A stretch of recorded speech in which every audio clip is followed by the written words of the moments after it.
Well, hi, everyone. Welcome to another episode of Faith Greater Than Fear. You know, it's been a real honor for me during the beginning of this pandemic to interview people strong in their faith, dealing with just all of the curves that this pandemic has thrown us. And we have always learned so much from the people we've gotten to talk to. That's been kind of, season one, if you will.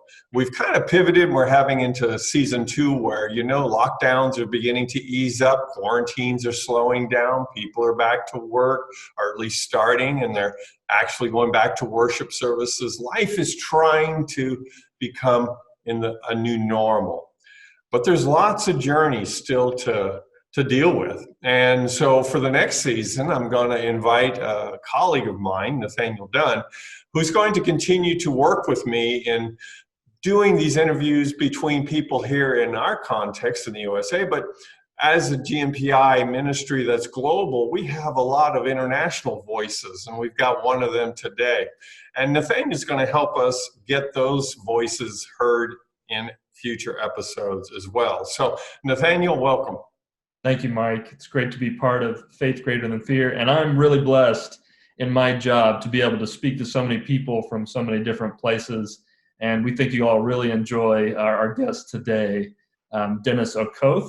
Dennis is from Kenya, but he's working in Uganda. It's great to have him with us. He's heavily involved at our regional center in Mbale, Uganda, and so we want to hear from him today. Dennis, great to be with you. Yep. And we just want to learn a little bit about your background, your work, and your family. What can you just tell us about yourself, first of all?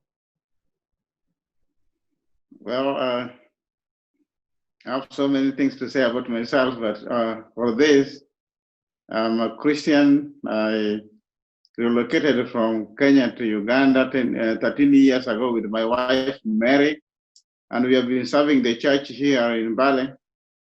We have a mission here in Mbale, and also Good News Production International branch, Mbale branch, and I'm acting director of the branch right now. Can you give us a couple of highlights of maybe how GNPI Uganda is involved in the area as well?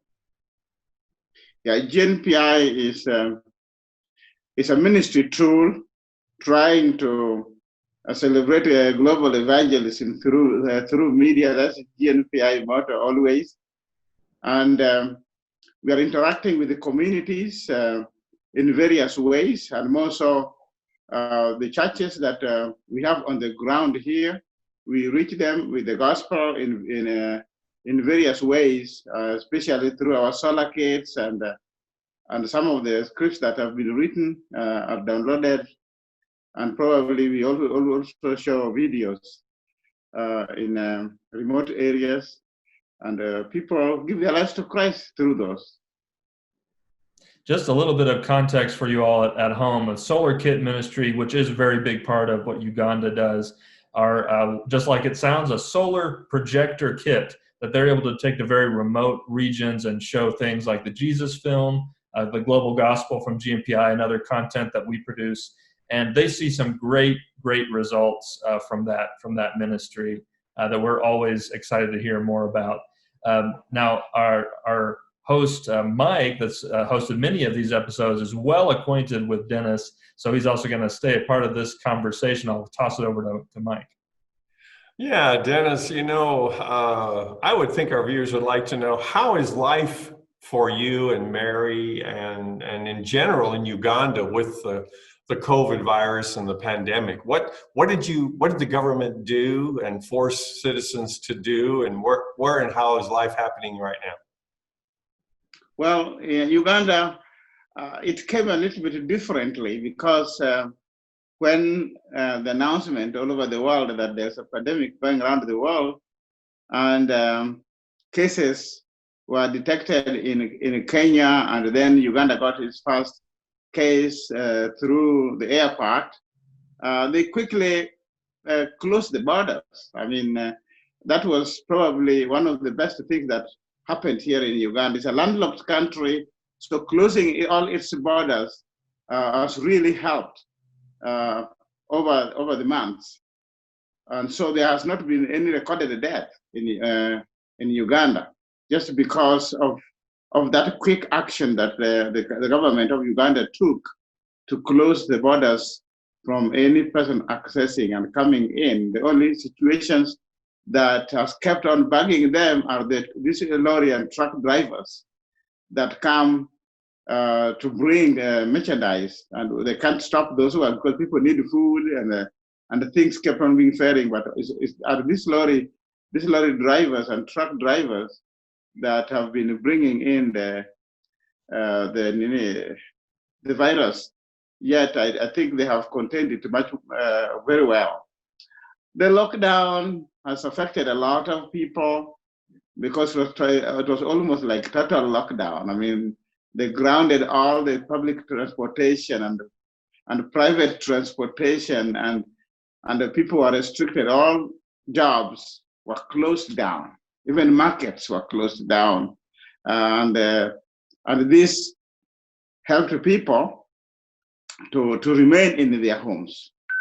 So the issue has been, how are you coping up in your homes? It has been a little bit challenging there for many families, because all schools were closed and all children came back home, and all of a sudden the parents have found themselves to be teachers of their own children and sustaining them in a controlled environment, a big challenge.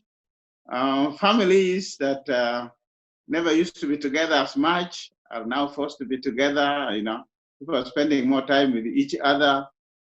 There are some stressful situations there, but there are also some beautiful outcomes of this that I have observed over the months that we have been locked down. Right. Some have said God has kind of forced on the world a Sabbath. And you're describing that as people, like the families are tighter, the moms and dads got to know their kids better for the first time, probably more time with busy parents, getting to know their community and maybe extended families, which are highly valued in African culture. Dennis, talk to me a little bit about, now I hand it over to Nathaniel. Talk to us a little bit about how people of faith maybe are responding a bit differently than those who are fearful of the pandemic. Even though Ugandan government responded well, there's got to be a difference between the person of faith and their response and the person who doesn't have faith and their fear response. Yeah, well, to tell you the truth, there's been a lot of fear around. I do attribute this fear probably to the alarming reporting, because the reporting that we are getting all over the world, and for the last 2 months, there's been reporting on nothing but on coronavirus. And so people here in Uganda have been very, very afraid, and I think it is fear of the unknown. They don't know what's going to be.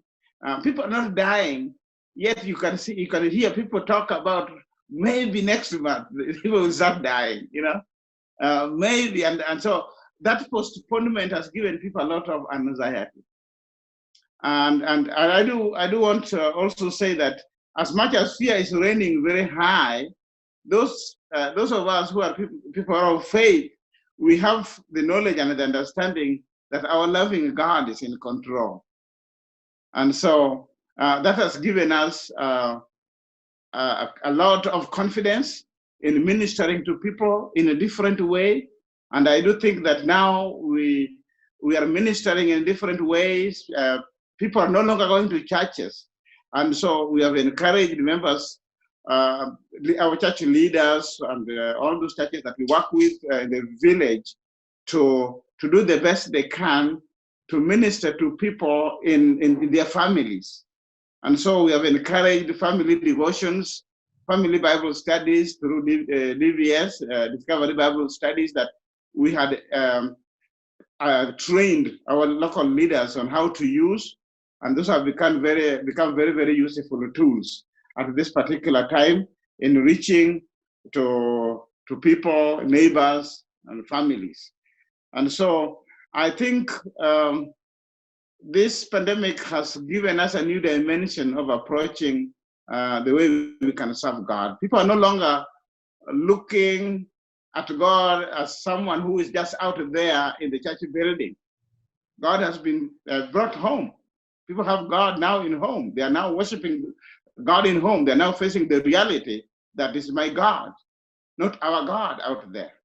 And so I am feeling that at least by the end of the pandemic, people's faith probably will be strengthened, and there will be, I would say, a new normal, so as to speak. I mean, a new normal. I do believe that at the end of this season, things are never going to be the same again, because we have come to learn on different ways of doing things, even reaching out in ministry. That's makes sense, yeah.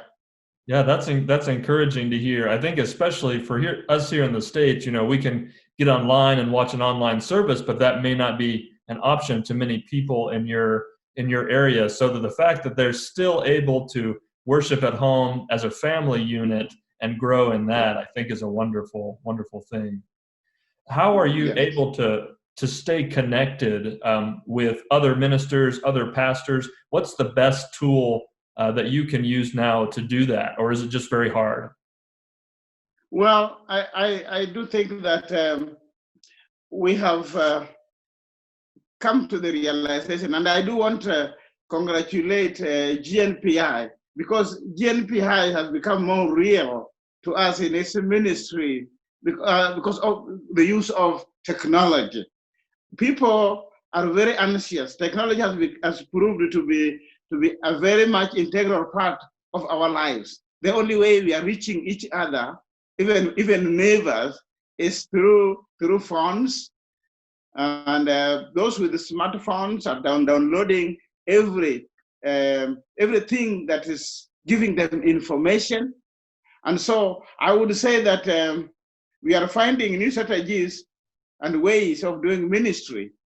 And probably at GNPI, we are ahead of everybody, because that was our way of reaching to the people with the gospel.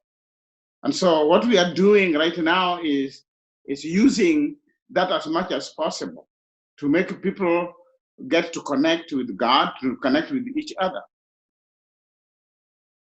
I think that's a great thing that technology is filling that space.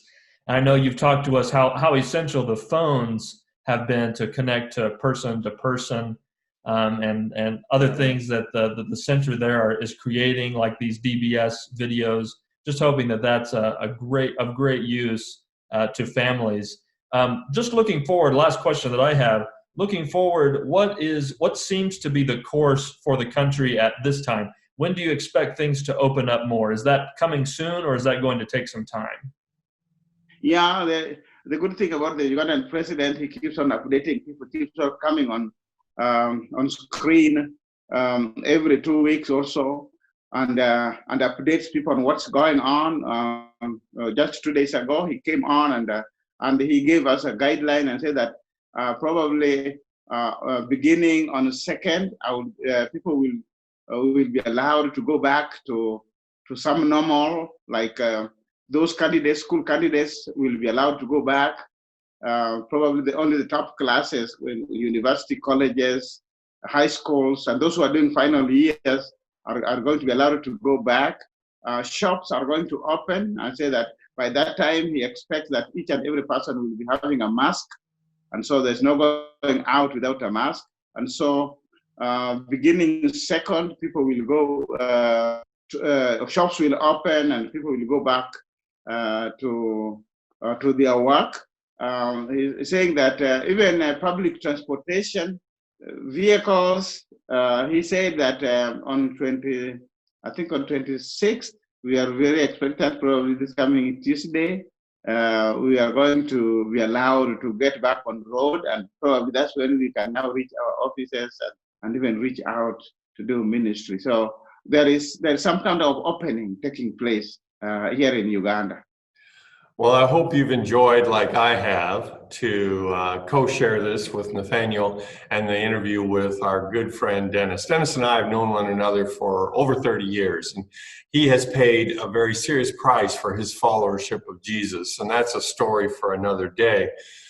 Ever since he was a college kid, but has become a wonderful evangelist, preacher, church planter, teacher, missionary now, as he's from Kenya, but living there in Uganda, parent, grandparent, and just a friend, an advocate, as you heard him eloquently say about GNPI as well. So we hope you've enjoyed getting a glimpse into Dennis's life, into the life of those living in Uganda. Praise the Lord with us that there's not been a lot more death there, and that it will stay that way as they open up.